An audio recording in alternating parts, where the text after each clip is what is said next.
電車で GO!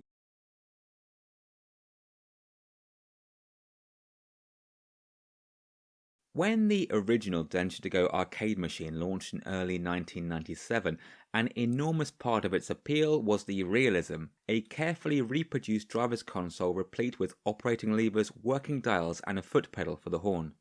To further enhance immersion, a subwoofer was installed in the driver's seat to let players feel the rumble of the tracks beneath them. Undoubtedly, the combination of large colourful cab, unique controls and vibrating seat did a lot of the heavy lifting in DenGo's success. It's hard to imagine the draw a typical standing cab with a simple one-handle controller would have had, but I'd bet the house in the series not developing much further. When porting the game to a home console, it would have been very clear to Taito that maintaining the arcade experience in the home was of utmost importance. To this end, a bespoke controller for the Sony PlayStation was developed. A much stripped down affair with dials and foot pedal removed, the Densha DenGo controller, as it was called, kept the master controller and brake levers and added function buttons. Select and start as was standard on the PlayStation controller, and 3 buttons labelled A, B and C. These new buttons are used to navigate the menus and bonus features, while in-game the C button is used for the horn. This form was carried over for the N64, Dreamcast, Sega Saturn and PC controllers. There are 3 variations of the controller that I am currently aware of: the classic grey, a metal gold version and an incredibly elusive clear version, which appears to have been made in very limited numbers. The only instance I've seen of it was as a giveaway, as featured on Game Catalogue 2, aired on 18th of December 1997, where it's labelled as not on sale. There's an archive.org link in the description. If anyone is in need of a kidney donation and has one of these, do let me know. For those watching with only a passing interest in trains, you may be wondering what the slot in the middle is for. Well, true to life, this small hollow is for you to place your pocket watch to ensure correct time is kept on your route.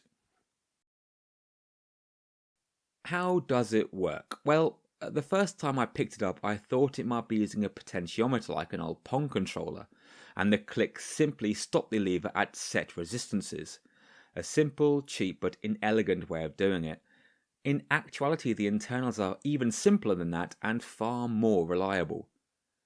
The lever and brake dial both make a connection with a printed circuit board on each lever or dial stop.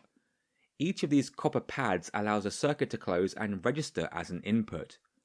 But what kind of input? And this is where it gets interesting. Each stop of the lever and dial has a unique button combination, all of which are impossible to pull off on a standard PlayStation controller. The master controller lever at 0, for example, returns an output of all D-pad buttons pressed at once. The rocker in the middle of a PlayStation controller prohibits pressing up and down or left and right at the same time. It's these combinations which tell the game where the levers are at any given time. The A, B, C, start and select buttons all work as they would on any controller. A silicon cup is used to make contact between 2 copper pads. If you have a controller that's not working properly, like missing sections of the controller lever or brake dial, this is usually the result of gunk on the PCB or a weak connection. Simply cleaning the copper pads with isopropyl alcohol, then applying a very thin film of grease will cure most problems. Also, bending the connector rail outward helps a lot too, and this is true for a lot of the controllers. There are some specific issues with the later fancier controllers, but I'll get to those in good time.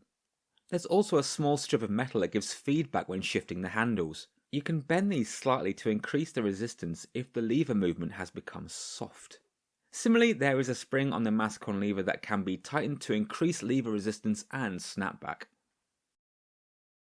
As I mentioned in the original Densha DenGo video, these controllers proved incredibly popular and took Taito completely by surprise.